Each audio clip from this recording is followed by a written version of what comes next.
Well, we're here interviewing one of the old neighbors of the neighborhood, raised and grew up in the Riverside Avenue historic area, Mr. Murray Jenks, and he's going to tell us a little bit about growing up in this area. Murray, what can you tell us? Well, I tell you, I was born over on Post and James. There's a corner right there. I lived there almost all my life, and excuse me, just up until went into service, and probably lived there probably 30 years.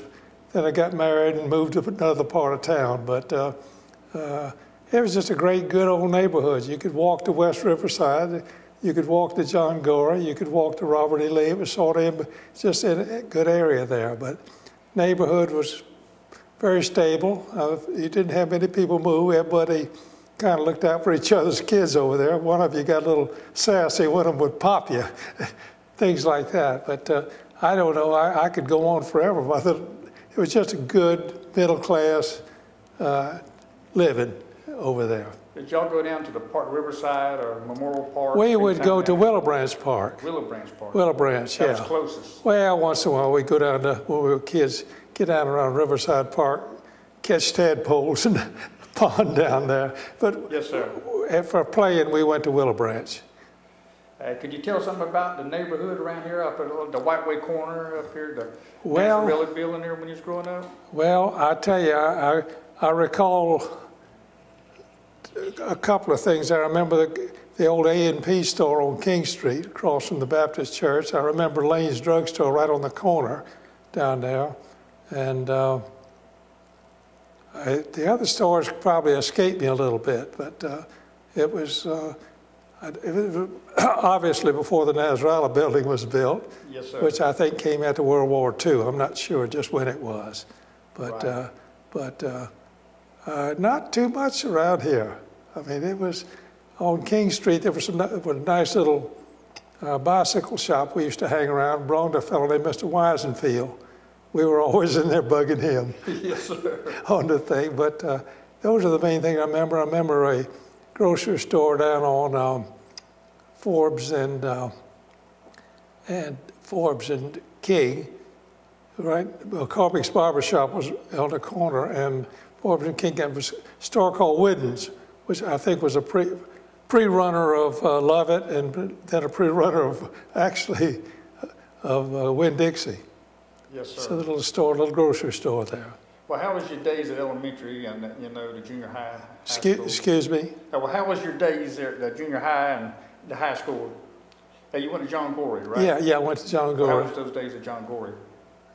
My day there? I mean, yeah, did you enjoy it? Yeah, John Gorey was a real education. It was a sort of a melting pot. It brought all parts of Jacksonville together. It brought the kids from Riverside, brought the kids from Ortega, and it brought the kids from West Gannett and the ones from in Lackawanna. And I tell you, there were some tough kids that came in there. Yeah, quite a mixture. You had to learn who to the upper strata to the lower strata. You had to learn who to avoid and who to get along with. Yeah, that's true. They were good school, good teachers. I mean, excellent teachers in John Gorey and in excuse me, and in Lee. I think they were just top of the grade. Well, back then, Lee was one of the top schools in the whole state. Absolutely, academically and athletically. They won a state championship, I think, a year before I got there. But academically, if you had good grades, and had the money, which was tough times, you could get in any college in America. You'd be eligible. Well, you got any stories, unique stories around this area? Around historic Riverside? Well, historic area? I think I mentioned one time before that they had one of the biggest things that happened around here, and nobody recalls it very much. During the war, two planes collided over Post Street down there. One of them, literally, it was over our family house there. One of the boys up the street that I grew up with, he and a buddy came up here from Tampa, and they were just showing off. And his family lived there on Post between James and King Street on the north side. And I don't know exactly, I wasn't here at the time, but one plane came up under the other one, and they collided. And I mean, it was a mess down there, what I heard. There were Of course, both pilots were killed, and at least one person was killed who was up on Ruble Street. And it was just a mess. They took the top out of one of the big tall pine trees in our yard. And I can remember after the war, I'd pick up shreds of aluminum all over that yard up there. Probably today there's some still down there. There were two P-51s that collided.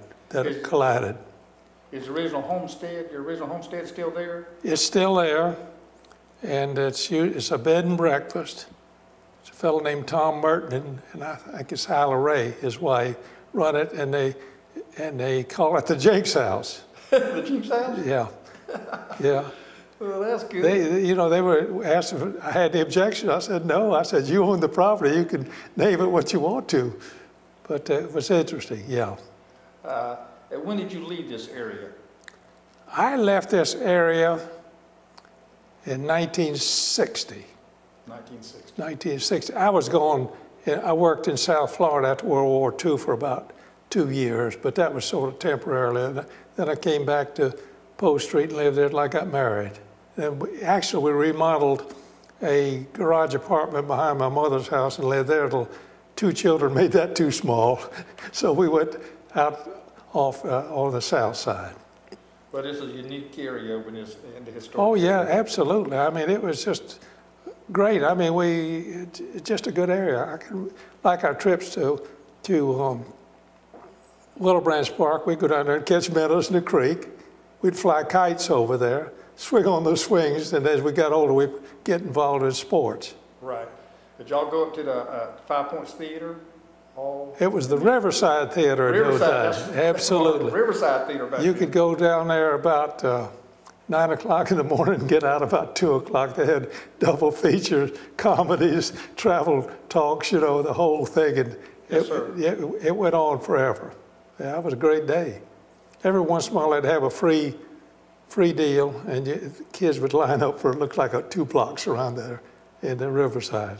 You could come in from the Margaret Street, or you could come in from Park Street, either side. Either side. Yeah. Door on either side of the street. That's right. You went through. We had sort of an arcade that went all the way through the building there. Back in those days when you was growing up, how was that Five Points area up there? Was there a lot of houses in there where they got? I don't remember the houses. It was pretty much developed, but you remember a lot of the old tenants that were up there. There was dime stores. There was a Winn-Dixie. There was Atwood Pharmacy, and Acra Brothers was always a big tenant there. And there was another Lane's drugstore up toward Post Street there. And there's Parking Keene area down here, all the way from Post on the park.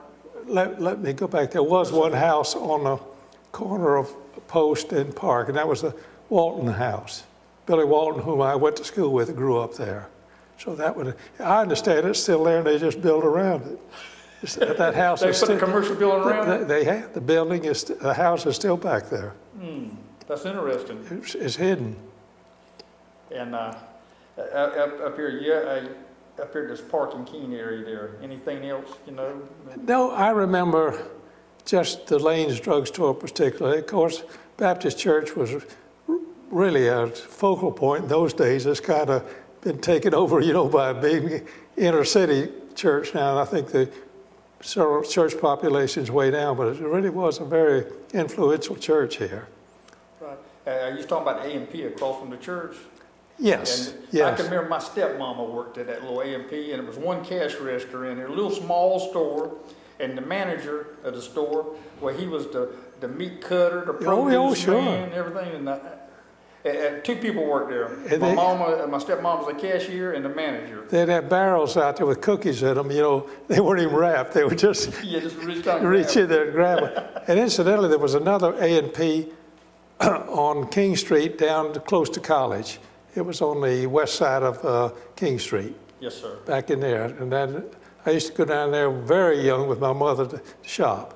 Yes, and sir. of course, there was a Setzer's too across the street later on the east side of King Street. Yes, sir.